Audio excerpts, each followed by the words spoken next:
Kung bago ka pa lang sa aking YouTube channel, please subscribe at i-hit ang notification bell para updated ka sa aking bagong videos. Okay, welcome back mga kapresko.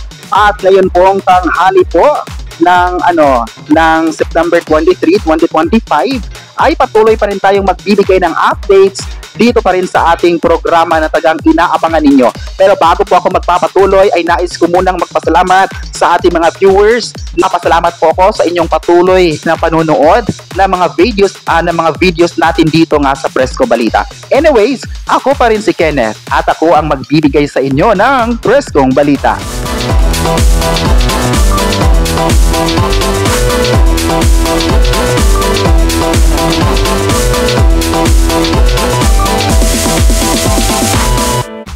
Again, welcome back mga kapresko. Kumusta po ang tanghali ninyo ngayong September 23? And alam ko ngayon na sa ngayong oras po ay marami sa inyo ngayon ang nananghalian, diba? So enjoy po at habang pinapanood nyo po ang ating programa, diba? So tuloy-tuloy lang nating ibibigay ang mga bagong chika nga dito nga sa showbiz. Okay, ito na nga ang ating chika. Kim Pao, kumpirmado na sa ASAP Natin To ba? So pagkatapos nga ng ASAP Natin To sa Birmingham, diba, sa England, ay mapapanood na naman natin ang Kim Pao, diba, sa darating na October 10, 2025 sa Vancouver, Canada.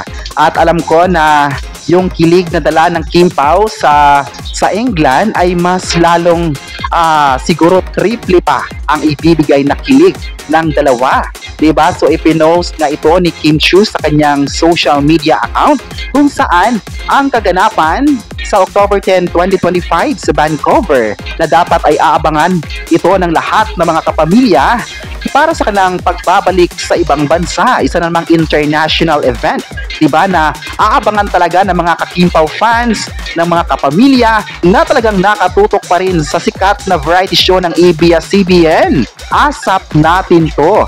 Alam naman natin kung gaano talaga inaabangan ang ASAP Natin To at isa din sa highlight ng kanilang ng mga fans na inaabangan talaga nila ay ang sikat na love team ngayon na Kim Pao. Although marami namang mga sikat na love teams din ng ABS-CBN na tinutukan, sinusubaybayan ng lahat, diba? Meron tayong iba't ibang love teams ngayon, diba? So nung last time din ay talagang pinag-usapan ang naging performance nga ni na Kim Chiu at Paolo Avellino on stage sa BP Pulse, diba, sa Birmingham. Ano talaga namang nakakakilig at nakakagulat yung mga performances ng dalawa kung saan kilig to the bones talaga ang nakukuha ng mga audience doon. At especially sa social media ay pinag-usapan din ang pag-trending ng dalawa kung saan sweet moments talaga ika nga ang nakikita at napapanood ng mga Kim Pao fans, diba? At sa ASAP Natin To this coming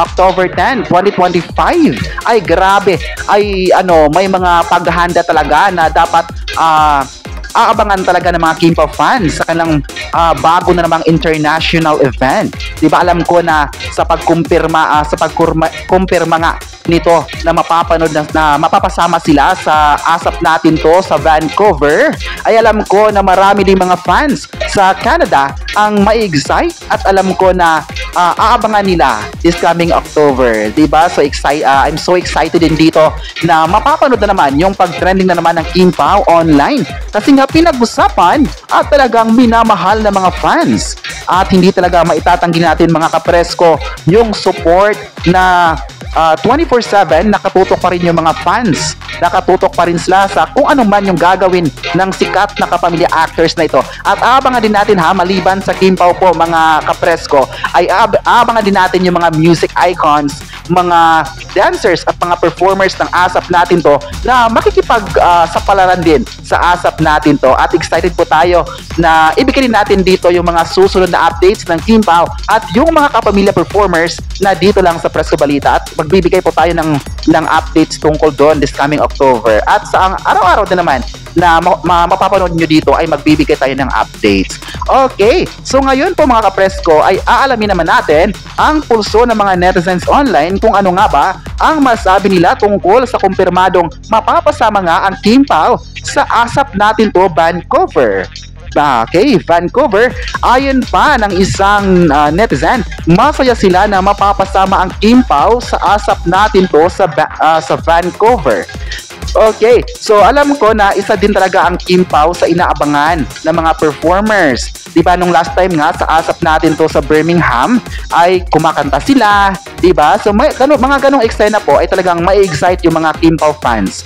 Diba? So may mga request din yung mga Kim Pao fans sa ngayon na sana sasayaw din sina Kim Chiu at Paolo Abilino maliban sa pagkanta. Mga ganun pong atake po mga kapresko.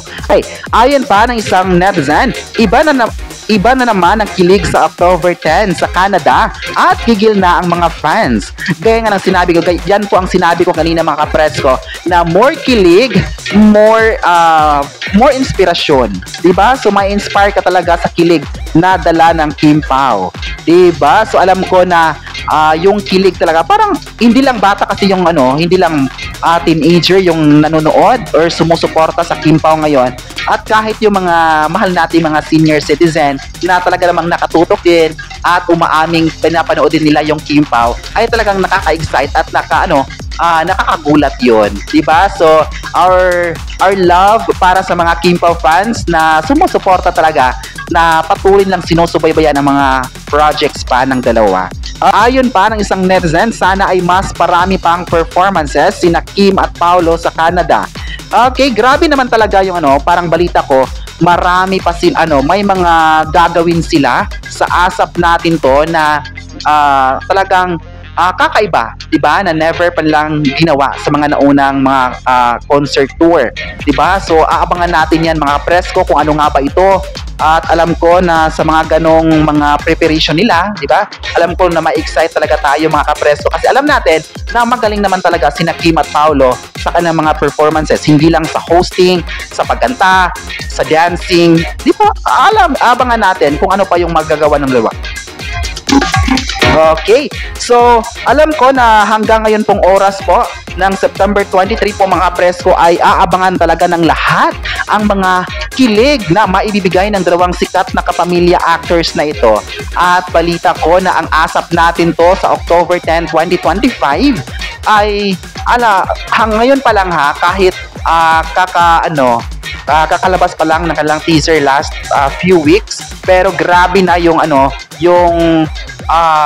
paghintay ng mga fans doon sa Vancouver, na sa social media pa lang kitang-kita natin kung gaano nagbibigay sila ng suporta at nagtatanong sila kung ano pa yung mga preparations pa ng mga sikat na kapamilya mga performers. Alam natin na isa ang ASAP Natin To sa mga show dito nga sa Pilipinas na talagang pagdating sa ibang bansa ay talagang sinusuportahan at tinututukan ng mga Pinoy. Hindi lang mga Pinoy po mga kapresko, kundi pati na yung mga international fans na talagang minamahal nila ang mga programa ng ABS-CBN, programa ng mga Pinoy, at na-enjoy sila sa kultura ng mga Pinoy na ito, kaya ito isa itong rason kung bakit minahal pa rin nila yung mga ibang lahi, di ba? Tayo po mga Pilipino. Okay, so marami pa tayong pag-uusapan mamaya mga kapresko at magbabalik pa ako mamaya para sa another chika na naman. Kayo po mga kapresko, ano ang masabi nyo na kumpirmado na nga ang Kim Pao na mapapanood na sa October 10, 2025 sa ASAP Natin To Vancouver? I-comment na kung excited ba kayo sa ASAP Natin To sa Canada at huwag kalimutang i-subscribe ang ating YouTube channel.